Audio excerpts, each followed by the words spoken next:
I feel like the luckiest man on earth right now. And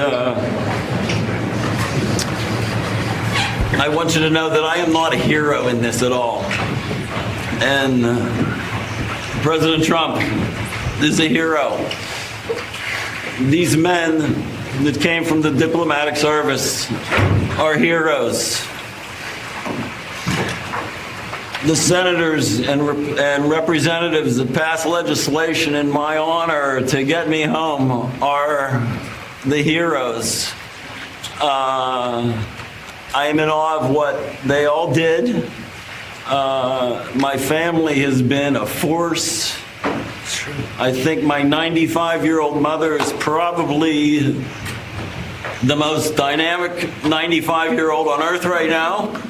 Warnings of a constitutional crisis just weeks into Trump's second term. The stage is set for a constitutional crisis. Could this signal the start of a constitutional crisis? Legal experts say our country could be headed toward a constitutional crisis. They're calling this a constitutional crisis. This is a constitutional crisis. I am unapologetic in suggesting we are in a constitutional crisis right now. Are we already in a constitutional crisis? Those two words, right? Constitutional crisis.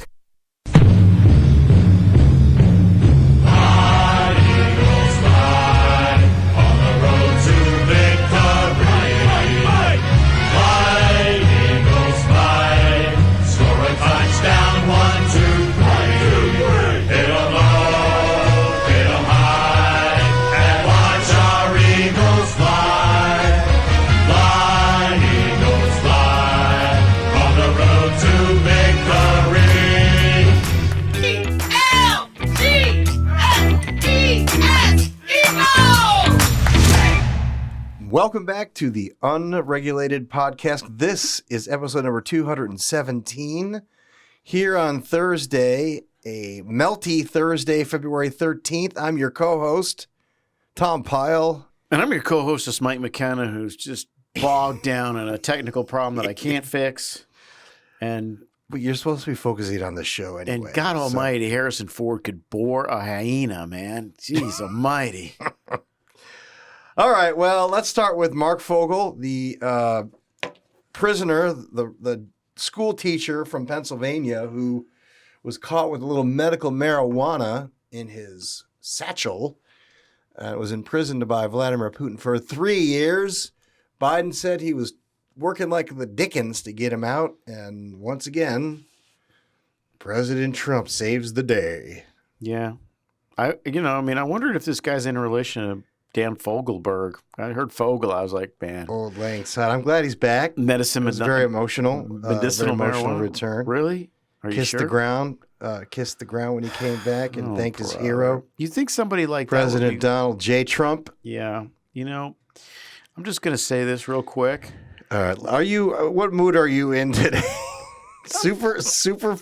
No, I'm just in a generally, happy, sunshiny mood. Okay, good. I'm looking forward to this episode. But if you're stupid enough to go to a Russian airport with medicinal marijuana on your person, you probably deserve to get arrested just for being stupid. All right. You know Way to turn an emotional, patriotic moment into a what? Wait a minute. How is it a patriotic moment? We brought one of ours home, man. Okay, so let's review. This moron gets himself arrested, and somehow it's my problem. All right. You know what? In the spirit of Harrison Ford, he used his freedom to choose to be an idiot. Not choose. The constitutional crisis motif is in full throttle here, ladies and gentlemen. The media and the Democrats have found their groove, I suppose. It's a constitutional crisis. The CFPB and USAID. Oh my gosh. It's a constitutional crisis. Whatever. You kind of wonder what these guys would do with an actual constitutional crisis. I mean, they'd probably just start crying on The funny thing is, we could pull a super cut from 2017 with the same nonsense? With the exact same nonsense. Of course. So, of course. I mean, look, I'm super impressed with all that Elon Musk and his all boy band have done. But let's be honest, it has involved about 400 people and a couple of contracts. That's it. That's all of it. I'm like, if that's what constitutes a constitutional crisis, we're in a lot of trouble. That dude at the end was like, 2 words. Those 2 words. Good Lord. And ladies and gentlemen, as of course, unless you are sleeping under a rock since the last episode of the Unregulated podcast, the mighty Eagles trounced, and I mean took out a can of whoop ass on the Kansas City Chiefs. 6 sacks, no blitzes, just a good old fashioned butt kicking. Yeah, I almost never say I told you so, but I told you so. I actually specifically pointed out that the Chiefs were going to have a lot of trouble with the Eagles' defensive line, and that is why they lost the game. Which is precisely why they lost the game against the GOAT as well when Tampa Bay beat them. Well, and that's the thing about it, right? The Giants, beat Brady twice in the Super Bowl because of the great defensive line. The lesson is this, kids. When you're building a team, don't get yourself a high-priced quarterback. Get yourself a defensive line. JV and varsity coach said, defense wins championships. Yeah, but offense gets the girls. You got to play both sides of the field. It was just so glorious. I just can't believe I was rooting for the Eagles. But after a while, I just was like very impressed with that team. They were a solid football team. I will say this too: Travis Kelce looks old and tired. Well, he is. He's like 36 or 37. I think he should retire. There was one play they keep showing it on the X's and the socials where Mahomes was running down up the middle, and got banged on. Yeah. The guy that was defending Kelce is the one who took Mahomes down. Yeah. He was standing there. He didn't do anything. He was literally standing in place while the play was taking place. Yeah. There's only one thing about this whole thing that I found troublesome. And that is everybody in the Eagles, like they attributed their win to their belief in our Lord and Savior Jesus Christ. And as a friend of mine I was watching the game with looked at me afterwards, said, does this mean that God doesn't like the Chiefs? What? I was like, I guess not. I'm not sure, but I guess not. It's fly, Eagles fly. Oh, please. EGALSES. That's never going to get old. No, it is not. We're going to play that thing 10 years from now. It's going to be just as funny as it was. All right, announcements. What do we got here? What is it, February 13th? Yes. You're going to do February birthdays, maybe. Oh, congratulations, by the way. On? You're another grandchild this week? I do. It's like a rash. I don't know what's causing it, but kids need to stop it. Are you going to be like all those old grandpas who come here, kid, and then put like a 50-cent piece in their hands, put in your pocket? Yeah, my grandpa used to do that to us. Yeah, what do you mean do it to you? You make it sound like he smacked you in the head. He gave you free money. Put his air taking. It was always a 50-cent piece. And you guys went off and spent it on, and you went and spent it on drugs, didn't you? Yeah. It was candy cigarettes. As my oldest granddaughter pointed out to one of my children fairly recently, that she's, I would always give her money if she wanted it, which is true. I usually just give her $1 or something. She's a kid. She doesn't understand any of it. Yeah, of course. Yeah, of course. All right. I have one other announcement if you don't have it. No, I don't have anything. I'd like to give a shout out to Alex Fisher. Alex is not only one of our loyal listeners, but she is the life of the party. Okay. All right. What happened today in 1633? In 1633, on this day. I have no idea. Well, it happens to be the day that an Italian astronomer and mathematician arrived in Rome to face charges of heresy for supporting the Copernican theory of a heliocentric solar system. Despite his groundbreaking contributions to astronomy and physics, This gentleman was condemned by the Roman Inquisition and placed under house arrest for the rest of his life. I'm sorry, who's this person? Galileo Galilei. Yeah. Hey, let me ask you a question. What exactly was he charged with?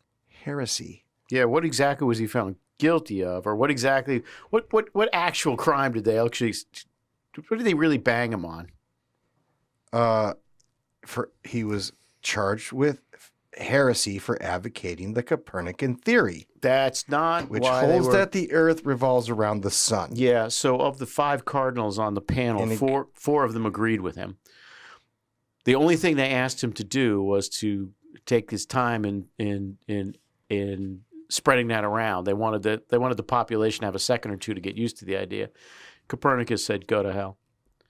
I would also point out Copernicus was not the one who was. I'm sorry. Galileo said, "Go to." Galileo basically said, "Go to hell." I would also point out everybody likes. Is this your? I'm defending the Vatican on this one. You know I'm going to, since the Italians can't defend themselves. Apparently, I need to call an Irishman to help. I would also point out that Galileo was so struck by hatred for the church that his daughter became a nun with his blessing. So it wasn't like Galileo thought himself ill-used either, by the way, just so you know.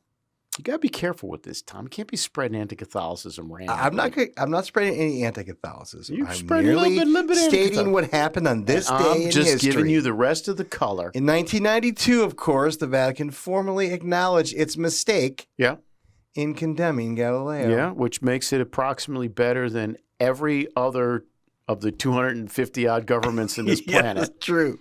Who never made a mistake ever. This was not good. Well, this wasn't not good, but it was also not good.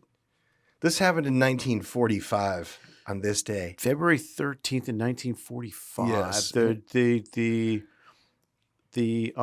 United States Army found the way over the Rhine River at Remagen. No, sir.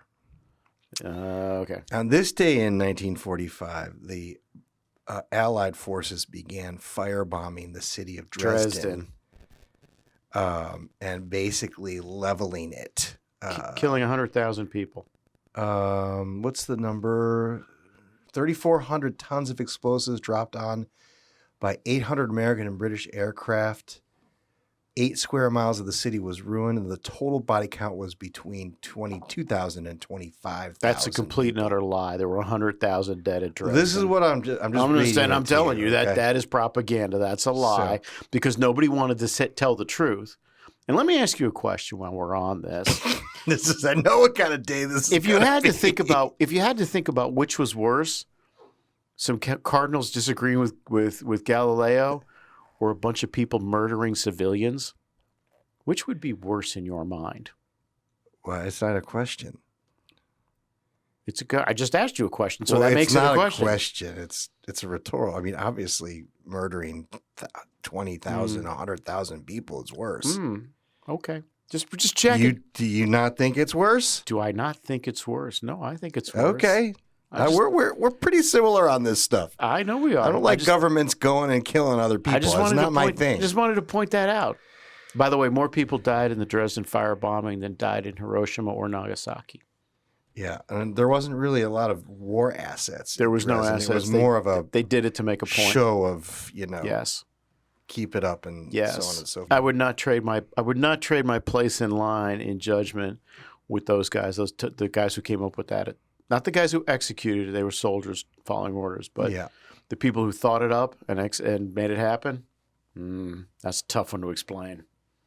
Okay, on this day, I'm going to give you an audio. We are going to get a bunch of emails on this thing right away. On this day, in 1980. McClanahan is there. The puck is still loose. 11 seconds. You've got 10 seconds. The countdown going on right now. Morrow up to Silk. 5 seconds left in the game. Do you believe in miracles? Yes! Unbelievable. In 1980, on this day, the Winter Olympic Games commenced in Lake Placid, New York. Yeah. That the win of the American hockey team was the most important single event in the 1980s. And Easy. If you weren't alive then, you have no conception of what that meant to the country. And if you were alive then, you don't need it explained to you. 100%. Yeah. 100%. And then lastly, and sadly, on this day in 2016, I remember this. I was literally sitting on the couch watching television. I normally don't do this in the middle of the afternoon, but it happened. On this day in 2016, American jurist Antonin Scalia died in Shafter, Texas. Hey, let me ask you a question about this. Because this has been bothering me for a number of years. So, did anybody ever perform? And I wasn't laughing because of that. I was laughing because of the look on your face. Did anybody ever? Because I know where you're going. Did anybody perform an autopsy? Were there circumstances around the death that would have maybe made you think you should have performed an autopsy? Ladies and gentlemen, apparently it's okay in this country to. You know what? Now that you bring that up, no articles actually talk about how people die anymore. It's all just. They'd say that died. Hey, he died. Here's the Scalia story. He went to sleep in a hunting club in Texas and he woke up dead. Yeah, that was it. And there was there was no other questions. I mean, this guy's a sitting Supreme Court justice, and nobody asked any questions. And the other thing is, there was a bunch of different back and forth testimony about how exactly the body was found. Which, if he had been some random drifter, the district attorney down there would have said, maybe we should look into this a little bit. But for some reason, hey, whatever. They flew his body back and he was buried and nobody asked another question. I was like, this is really kind of odd. Yes, sir. I knew you were going there. I knew you were that has going been there. a thing of mine for coming on 10 years now. All right, you want to talk budget? Sure. Budget talks? Sure. Capitol Hill? Sure. Heating up? Sure. Lindsey Graham doesn't listen to anybody, does whatever the hell he wants. Two bills. One half a bill. Two bills. Two bills and two beautiful bills. The House released their budget blueprint, which will also involve potentially a debt ceiling, lifting the debt ceiling to $4 trillion. Yeah, $4 trillion increase in the debt ceiling. Right? Yes, sir. Yeah, it gives them about 2 more years of space. So, what do you want to talk about? You want to get us up to speed? Where are we going? Yeah, I mean the House is made up enough. The House has instructed their committees to come up with enough spending cuts, $4.5 trillion, to accommodate expansion, a re-up of the Tax Cut and Jobs Act, but not anything else. So they're going to have to come up with some more. The Senate has. We were talking a few weeks back. We were saying the tolerance level of $2 trillion will be maybe acceptable, but if we start creeping up into $3 trillion, it's probably gonna crater. Yeah, that's right. I mean, Ralph Norman's got an amendment which I think was approved that would require spending cuts of an additional $2 trillion. Here, the Senate guys have one bill, right? They're gonna. Right now, we'll call it the Right Now bill because it's got money for border immigration, right, and energy stuff, and it's really pretty modest. They're going to do the tax thing later on. Here's the thing: if the tax thing doesn't get done now, it's not going to get done. 100%. We've said that. Everybody knows. Everybody seems to know that. The other thing that I think we're learning here is that all this scoring is magical. Everybody's scoring is magical, whether you like the official Joint Committee on Taxation, or whether you like the alternative scoring. It's all most of it's magical thinking, and I don't think everybody's sort of locked onto that. The other thing we're all waiting for is the Trump administration going to give anybody any guidance on this one bill, two bill dance? I don't think they are. I think they're going to because the administration itself is kind of torn between the one bill, two bill thing. I don't like to think of it as a one bill, two bill thing. I like to think of it as a one bill or zero bill thing. One bill, two bill, red bill, blue bill.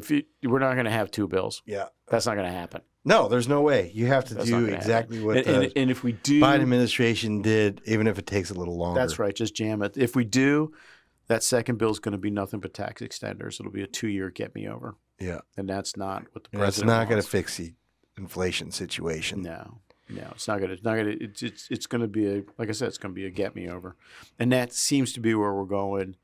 And like I said, the only thing I'm certain about is this process has broken the idea of scoring a neutral score forever. Scoring is now going to be part of the live ball, part of the conversation. It's not just going to be a baseline. Well, Here's the score. That's important because it is, but it also doesn't matter. I mean, if we don't get out of this circle, of just passing one reconciliation bill every 4 years. No, yeah. Well, that then, goes without saying. We're not going to make any progress really. So if you're saying that our fundamental problem is that Congress is irreparably broken, yeah. Let me just say yes to that. Yeah. And the scoring is part of that, right? It's a factor in that. Yeah. Well, the institutions that are designed to quote assist Capitol Hill have been broken forever. We're not broken, but a little more biased in one direction. A little more partisan than they should be. Council's biased in one direction. CBO, CRS, they're all biased in one direction. You know how long it takes for Republicans to get CRS requests responded to versus Democrats? In fact, producer, we need to do a research project on that because I guarantee you it's going to be roughly equivalent to the amount of time it takes to get a permit on private land for an oil rig versus federal. So, seriously. In the meantime, the buyouts will commence. This is from Reuters.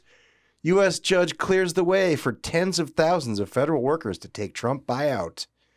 The judge reversed the question of the people who sued, the union that sued the civil servants ruled that they did not have standing.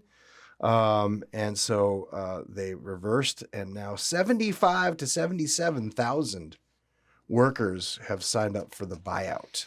Yeah, I mean it's not nothing. It's not equal huge. to 3% of the civilian workforce.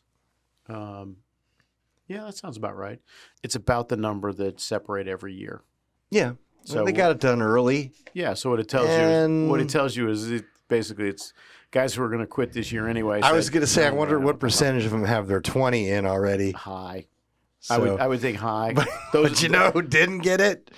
The poor sucker at EPA. Like 2 days before the fork in the road email went out. Yeah. This dude at EPA made a big splash about he could no longer work for President Trump and submitted his resignation. Yeah. I'm sure there are a lot of people who are like, he's like, oh, changed my mind. Yeah, I got also bet among those 75,000, there's going to be a chunk who are like 2 and 3 year guys who are going to go back to law school or business school anyway. I said, yeah, what the hell? Why not? Get paid for exactly. I'll take the money now. Yeah. Sure. All right. Well, there was a perfect phone call this week. This guy and his phone calls. A perfect phone call with President Vladimir Putin and Donald J. Trump jumpstarting something. Peace talks. The official jumpstart of peace talks, as it has been portrayed in the media. And, of course, our Secretary of Defense, Pete Hegseth, said immediately that Ukraine going into NATO is not on the table, to which the Trump detractors said, already they're giving up leverage and giving this. It proves that President Trump is a puppet of Vladimir Putin. I mean, that thing's always been off the table. I don't really nobody in their right mind is going to say yes to Ukraine in NATO. Yeah, and this from a publication called France 24. Scholz rejects dictated peace for Ukraine as Europe reels after Trump-Putin call. German Chancellor Olaf Scholz on Thursday said a deal to end the Ukraine war should not be imposed on Kiev, as European leaders warned of security implications on the continent after U.S. President Donald Trump agreed to open negotiations. Quote, in my view, it would have been better to speak about a possible NATO membership for Ukraine or possible losses of territory at the negotiating table. And that, of course, without Europe at the table, there will be no dictated peace. So where's Germany? How does Germany have any standing in this situation. This whole stuff is just such nonsense. You have all these children who like have nothing to do with it, right? They didn't. Germany is the reason that we're in this mess. So ridiculous. God, I don't understand how the British ran an empire for 400 years. We've been doing it for 80 years. It's driving me bananas.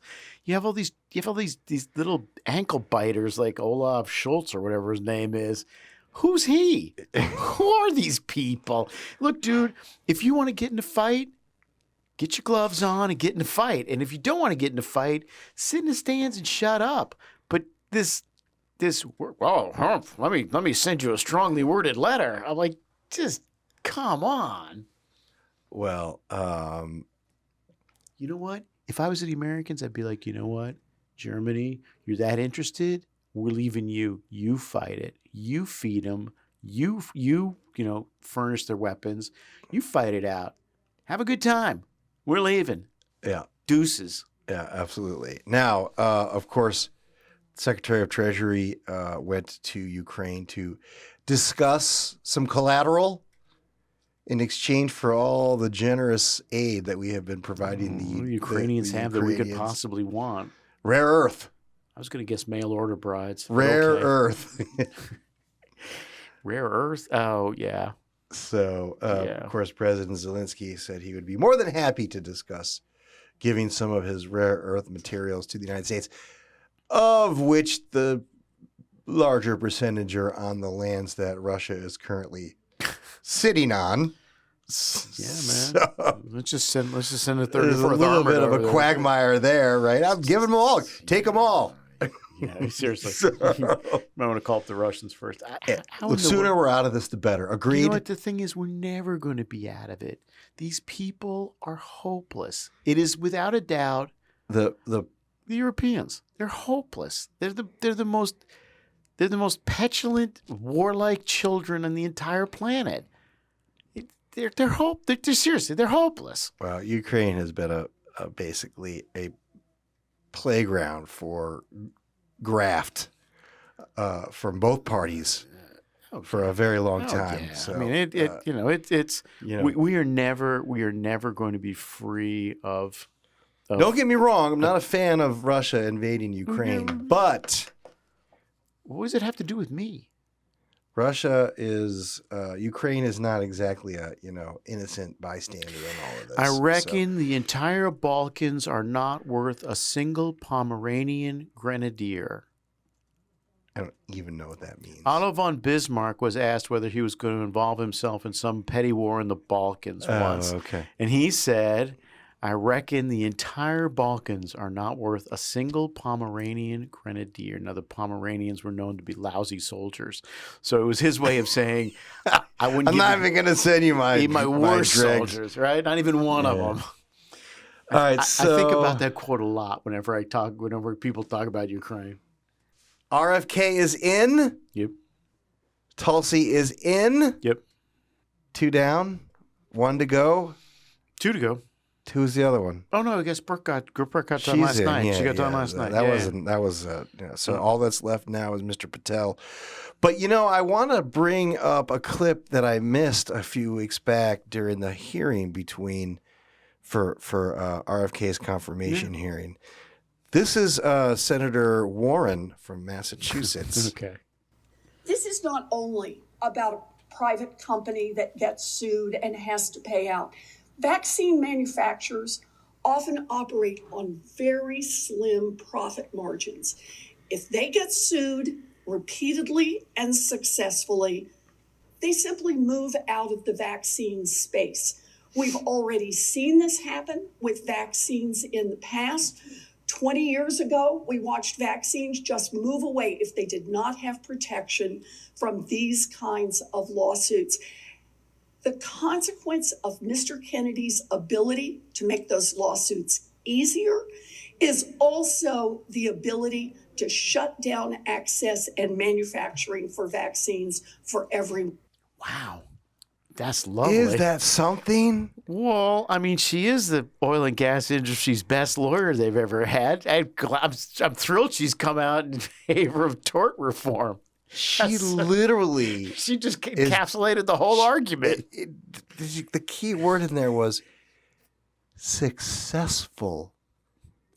Successful lawsuits. People who sue pharma successfully are threatening our industry. Like, if I didn't tell you who that was and you couldn't recognize her shrill instantly, you could not have believed it was Elizabeth Warren. I would have guessed it was, like I said, somebody from the Institute for Tort Reform or whatever that organization is. She literally is advocating shielding pharma from lawsuits. I'm telling you, we should jump on it. It's like it takes us to like 55 votes in the Senate, man. Now's our moment. It's just unreal. Doge is getting it done. I'm sorry. Did I miss something? The president had Elon Musk in the Oval the other day. He signed an executive order strengthening and expanding Doge's mission. Yeah. I don't know if people are saying that President Trump has done more in 3 weeks to cut spending than Ronald Reagan did in 8 years. People are wrong if they're saying that. So I'm glad to thank you for that formulation, Mr. Trump. People are saying, which people? People are saying. Which people? Look, I don't know whether Musk was in the Oval Office. I saw like a clip of some hobo dude who was wearing some recycled baseball cap and couldn't quite figure out a way to get a shirt with a tie on, which, you know, when I was working in the White House, you weren't allowed in the Oval without a jacket and a tie. But I guess things change. Yeah. So I'm sorry, what has Doge done exactly? Oh, I mean... Oh, not... Other than going through the agencies, they discovered the mine. The mine? Where they process all the federal workers' paperwork, that it's not automated. It's still done by good old-fashioned manila folders changing hands. And what? And... What else? They're starting to what? Look, make cuts. They're not cutting the budgets. They're not freezing. They're not programs. $45 million here, $120 million there. Okay. Look, not that I want to minimize anybody's efforts here, but let me contextualize them. Perhaps would be useful. The United States government spent approximately $6.75 trillion in the last fiscal year. Of that, fully 70% is transfer payments to states, or interest on the debt. The remaining 28% is spent on discretionary items, defense, and all the rest of the federal government. So as a practical matter, really 14%, or from last year about $1 trillion, is actually open to cutting. As we sit here at the moment, I think I've counted up maybe a couple of $1 billion that Doge has cut, and almost invariably it's contracts to consultants, right? To consultant companies who do subscriptions to publications. Subscription to $8 million for Politico. Zeldin's starting to cut some of the grants to EJ Warriors. It's all very exciting, but here's the thing. We are heading towards, first off, it's de minimis if you take the grants out. And okay, you're just know, like all the rest of it. It's so little. USAID is so little money. It's just a tiny piece of the budget. It's about defunding the left. It has nothing to do with the cutting. You call me when they come after the Department of Defense, which of course is $1 trillion. You call me. You know, this guy Musk just kind of annoys me after a while. He's like, wow, we're going to have $2 trillion in cuts. Well, now we're down to one, but... Okay, where's the one? Still, one's good. He's at less than $2 billion, Tom. At this there. rate, he's going to get here in 500 years. Look, if they actually clean up the Social Security, Medicare, Medicaid rolls a little bit, there's some money there. You know what? I'm for any effort to reduce spending. If I grow 6 or 7 more inches, I could play NFL, linebacker in the NFL. But that ain't going to happen now. So, look, I'll make this as simple as I can. There's people who understand context, and there's people who don't understand context. The scale on which the federal government operates is ginormous. What we are watching, and it's laudable, is a surgical defunding of folks on the left. Totally in favor of that. Which is great. Totally in favor of that. But this idea that he's going to save us from like some of these deficits we have is complete nonsense. And I don't think we should kid ourselves about it. All right. Well, the Democrats have... and he should wear a damn tie in the Oval Office like everybody else. The Democrats have come a long way in how they handle the issue of government spending. After the 1994 elections, when the Republicans took the House for the first time in 40 years, and the Senate flipped to Republican, President Bill Clinton, in his midterm announcement, said the following. The people demand and deserve an active government on their side. But they don't want a government that wastes money, a government that costs more and does less. They voted for change. They wanted a literal revolution in the way government operates, and now you and I must deliver. We have an obligation and an opportunity to change the way government works and to show that government can do more with less. Yeah. So I brought that clip up for a couple reasons. You'll find out in a second the second reason. The first reason is because it goes back to a previous episode when we discussed, and you had included in one of your famous monthly notes, that prior and up until President Barack Obama, presidents in their midterm results responded by listening to voters. Mm-hmm. Yeah. And we lived this. Bill Clinton did that. Mm-hmm. Between that and welfare reform and a host of other things. In the last 6 years of his presidency, he was a great president. He balanced the budget 3 times. That's right. Nobody else has anything like that record. That's right. I mean, don't get me wrong. He did it because he was held by the Republican Congress, but he was willing to tact based on what the voters.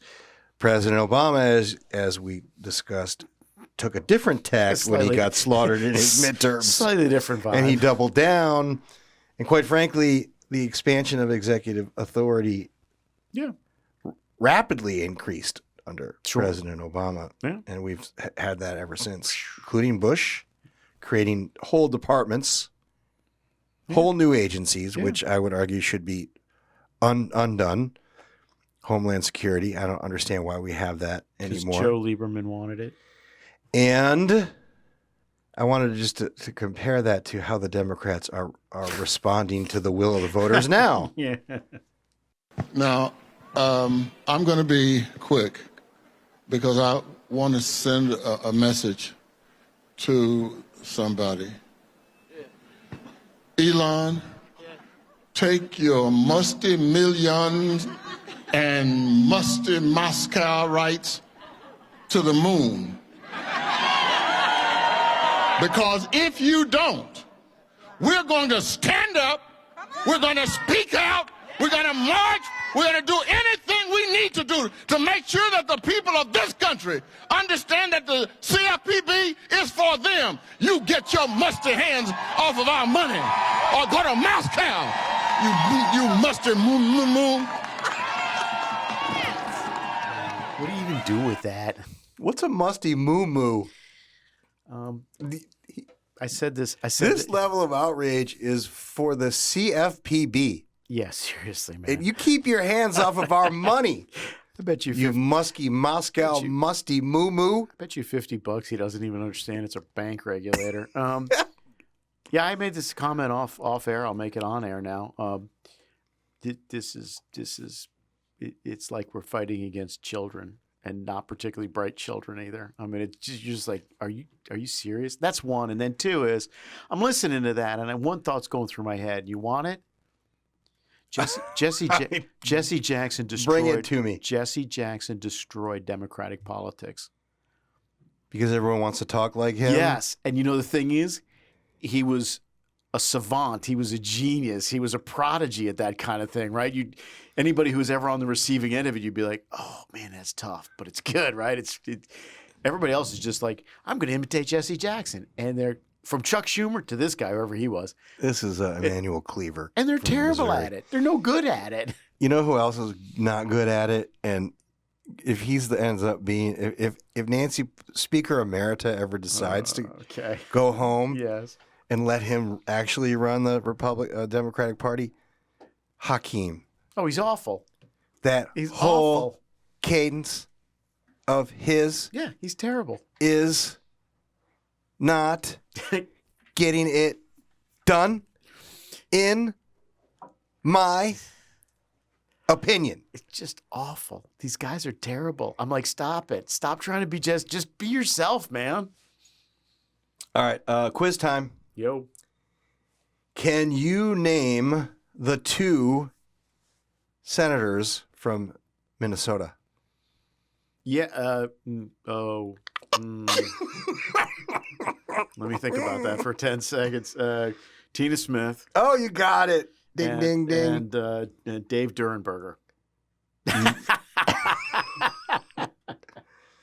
Rudy Boschwitz. No, the other one's easier to recognize. She ran for president. Norm Coleman. The Democrat. She ran for president. Amy? Oh, Klobuchar. Yeah. Okay. Yeah. I'm not sure I'd have gotten out without that hint. Yeah. Here we go. Breaking news. This decision is not political. It is entirely personal. But it's not lost on me that our country is in need of strong progressive leadership right now, maybe more than ever. So there are 2 things on my mind about this. The first is that I have nearly 2 full years left in my Senate term, and I plan to use every single day working as hard as I can to represent your interests in the United States Senate and make sure that your voices are heard. And also, since I don't have to worry about running an election, a re-election campaign, I can focus entirely on this job right now. Hey, can I ask you a question here? Yeah. What was she doing before? I mean, isn't that what she was supposed to be doing, representing their interests and getting their voice and all that other stuff? Yeah. First of all, I'm shocked that you guessed Tina Smith, because that's the one I would not have guessed. Much like Gary Peters in Michigan, who also retired. Oh, Gary's easy. What has this person done in the United States Senate? What do you mean? She's a towering figure in the United States Senate. She's a progressive voice for here's the other thing. Progressivism. When you say, now that I don't have to run for re-election, I can focus that's on... code for... Yeah, man. Now I can vote the way that I want to, and I could give 2 craps about the voters of Minnesota.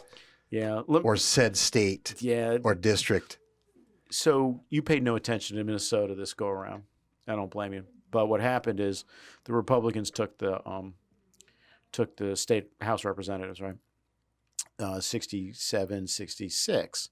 And the Democrats and the state Supreme Court said, hey, 68's a quorum. So the Democrats just stopped showing up for 3 weeks, right? To make sure the Republicans can. They had a power sharing agreement. It was decidedly tilted towards the Republicans, right? They're going to keep the speakership. There's a special election coming to fill the last seat, right? So they're going to have a 67 tie in the House. Republicans are going to hold the speakership. They're going to hold the key chairman on key committees. You can kind of feel Minnesota coming towards the Republicans, and I get the feeling Senator Smith is reacting to that. So maybe the map isn't so bad for the Democrats in the midterm. I mean, the Republicans. I think the map is bad for the Democrats, and it's getting worse. And you get 2 gimmies like Peters and Smith. 2 people are they're going to coast to reelect. And open all of a sudden seats we're are live. significantly. All of a sudden we're live, and I mean it. Okay, so Trump lost Minnesota by only 43,000 votes in 2016.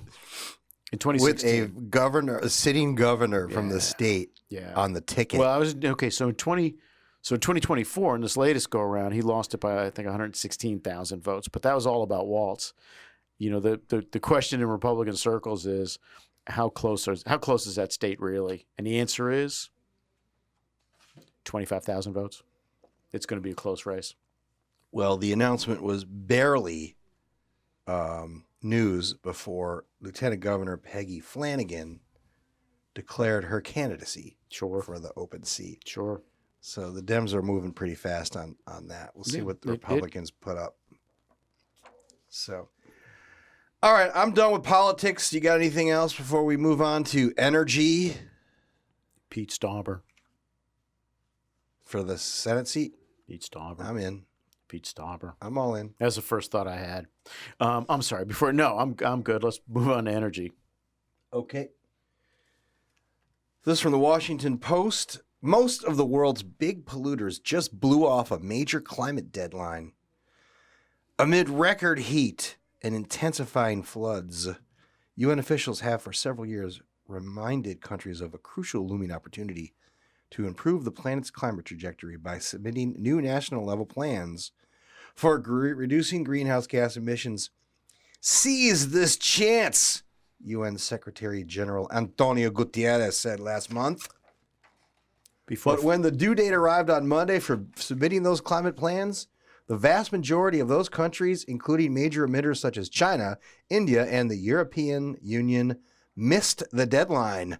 The plans, known in climate jargon as nationally determined contributions, NDCs, are the building blocks of the Paris Agreement. Countries are supposed to improve and resubmit those plans every 5 years. But the missed deadline stands as another example of how the international framework for addressing climate change, which depends on voluntary action, is wobbling.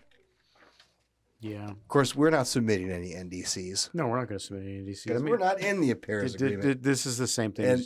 This is the same thing as Ukraine, right? All normal people are done talking about this stuff. We're on to real problems. China, the data centers, Taiwan. We're not.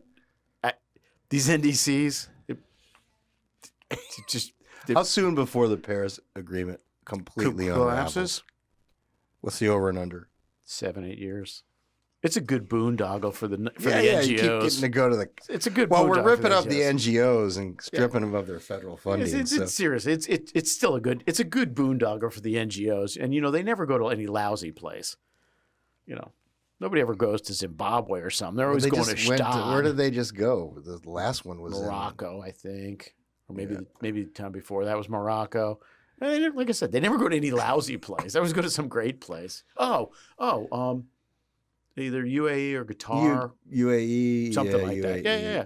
It was, like I said, nobody ever goes to any lousy place. All right, well. You know what? When they go to Fresno, call me up. All right, well, this is from Politico. This was the sound of climate silence from tech. It's almost like I read ahead. The world's tech titans, including some of its wealthiest people, urged President Donald Trump not to leave the Paris Climate Agreement in 2017. When he did, they excoriated him on social media. 8 years later, the world is in an even worse place as temperatures continue to shatter heat records and emissions climb relentlessly higher. This is Politico. At the same time, the need for energy to power data centers for artificial intelligence and other technologies has increased, which means the CEOs of Apple, Meta, Google, Microsoft, and Amazon could stand to gain from Trump's mission to unleash American oil and gas. Who wrote that? Sarah Schoenhart and Ariana Skibble. Okay. So, anyway, the rest of the article just goes on to discuss. Go ahead. Here's a quote: "The silence is cowardly, complicit in reinforcing the status quo of fossil fuel economy, and shows that they care more about their own profits than the American people." Bill Wheel, Facebook's former director of sustainability, who then got on a plane to go to his second home. So. Yeah, it ends with Davos, sort of America's liquid gold. As for the mention of climate change, zip, crickets. Nobody cares. This is not good for us. What are we gonna do? We're gonna laugh because it's funny, and I've been saying it. How many years have I been saying this? How many years have I been saying the polling shows nobody cares? I'm right. That's the important part of this story. I am right. I was right. I am right. And Except I'm going when to be you're right. wrong. I can't think of a time. I'm sure you're We're right. gonna pull a best of Unregulated. The episode is going to be Mike was wrong. You should. Go ahead. That'd be great. All right. Be our highest rated thing ever. Let's talk autos for a moment. Let's talk about the good first. Yes. Play the 2-minute Jeep commercial. Oh. Longest thing we ever do is live our lives. But life doesn't come with an owner's manual. Might have been nice, huh? But that means we get to write our own stories. Freedom is yes, or no, or maybe. Freedom is for everybody, but it isn't free. It's earned. There are real heroes in the world, but not the ones in the movies. Real heroes are humble. They're not driven by pride. Pride is a terrible driver. Freedom is the roar of one man's engine and the silence of another's. Freedom is the ability to inspire.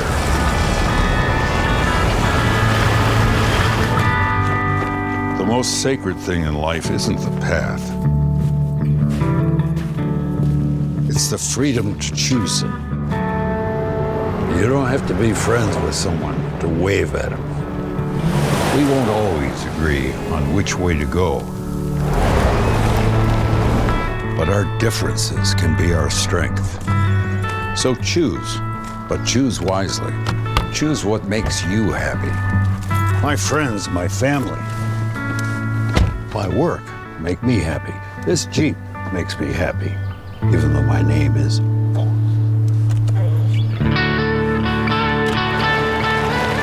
That's my owner's manual.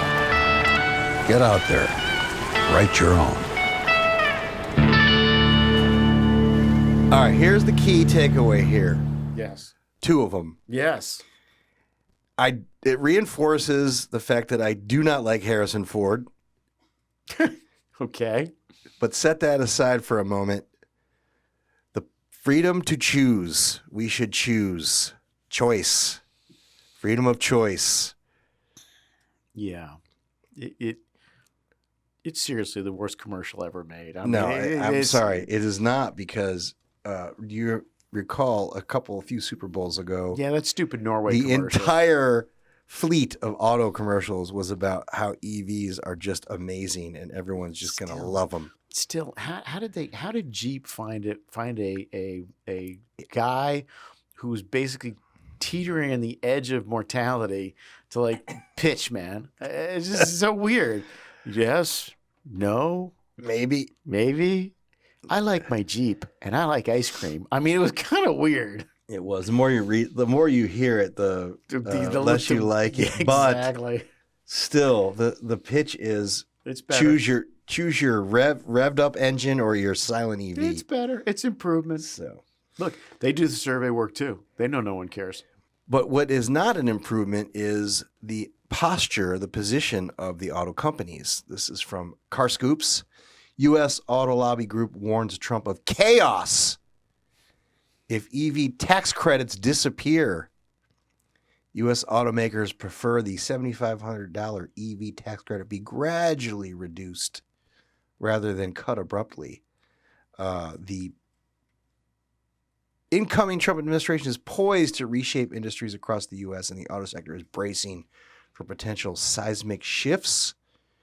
The whole article goes on to discuss how the auto companies are lobbying Capitol Hill right now as we speak to not cut us off cold turkey.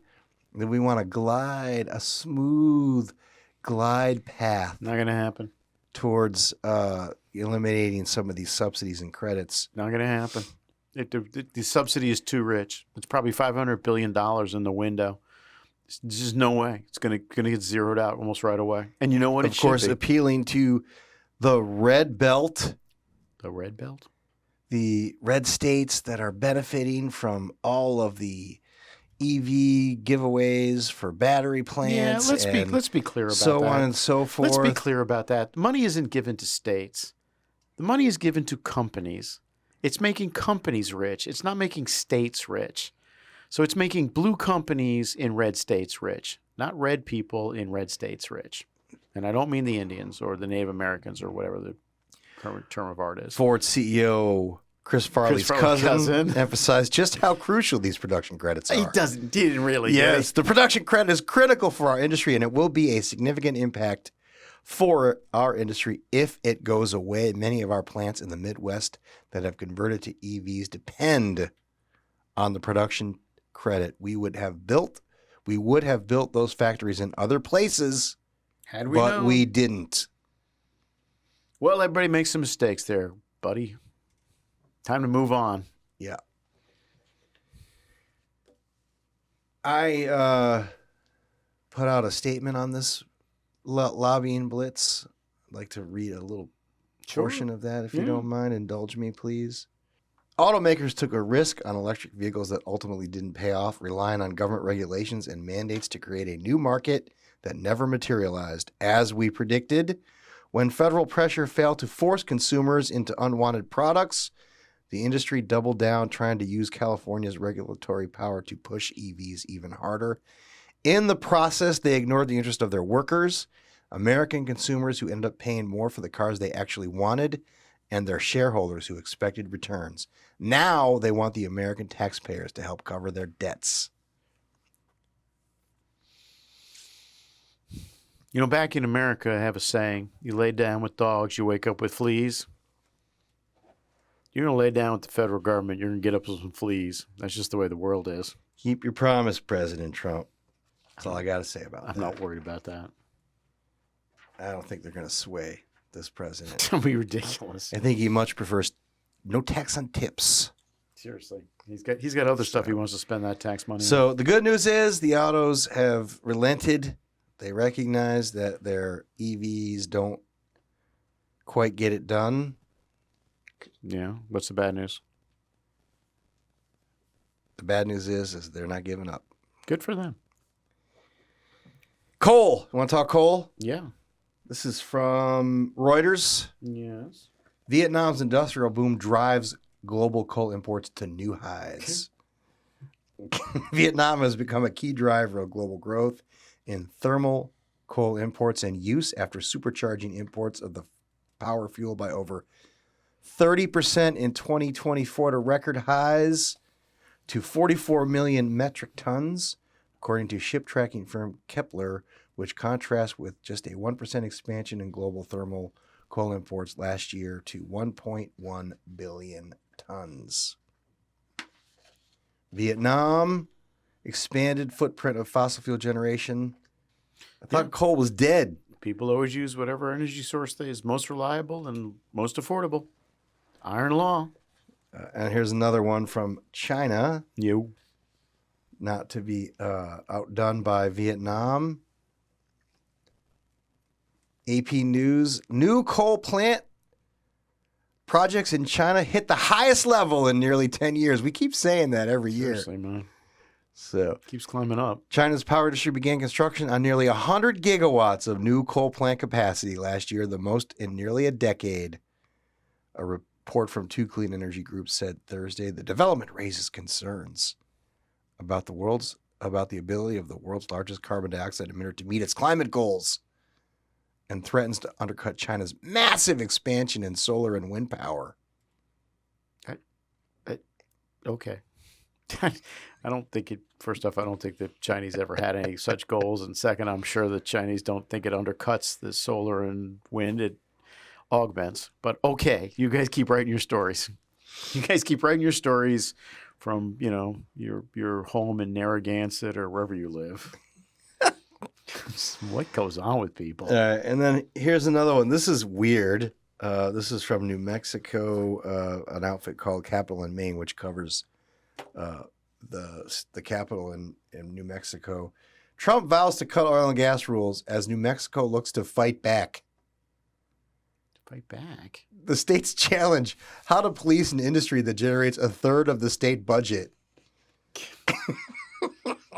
I'm confident the whole article talks about how the legislature is figuring out ways to punitively tax the oil and gas industry in New Mexico and prevent them from taking advantage of Trump's new focus on increasing our ability to produce more oil and gas in this country, including on federal lands. I tell you what, you got to think at some point this secession from states thing is going to start working. So, I mean, if, Eastern New Mexico becomes like Southern Illinois or Eastern Oregon, places that just want to get the hell out of their own state. I'll tell you, let's do some swaps. I will take Alberta and Saskatchewan. I will trade Northern Virginia for Eastern New Mexico right now. Straight up. No law that says states got to be contiguous, man. Ask the Hawaiians. I'm just telling you. I guarantee you the rest of Virginia would be like, yes. Straight up trade. And, of course, because everything is about climate change, this is from Time Magazine. How climate change is affecting the NFL. Oh, for the love of God. Don't even read that. If you were among the 68,500 fans in the stands to watch the National Football League San Francisco 49ers host the Arizona Cardinals on October 6th, 2024, you could be forgiven for forgetting that football is a fall and winter sport. Temperatures at the game that day peaked at 98 degrees Fahrenheit. Hot enough that the 49ers swapped out their uniforms, switching from red jerseys and gold pants to red jerseys and white pants to reflect more heat away. I'm sorry, when was this game? October? Yeah. Okay. The article goes on to describe how... but they didn't cancel the game, did they? Did anyone die of heat stroke out in the crowd? The article goes on, the league's Kansas City Chiefs and Philadelphia Eagles won't face anything like that punishment during Sunday's Super Bowl, which will take place in New Orleans, where the forecast high for game day is 75 degrees. And in any case, the game is in an indoor stadium.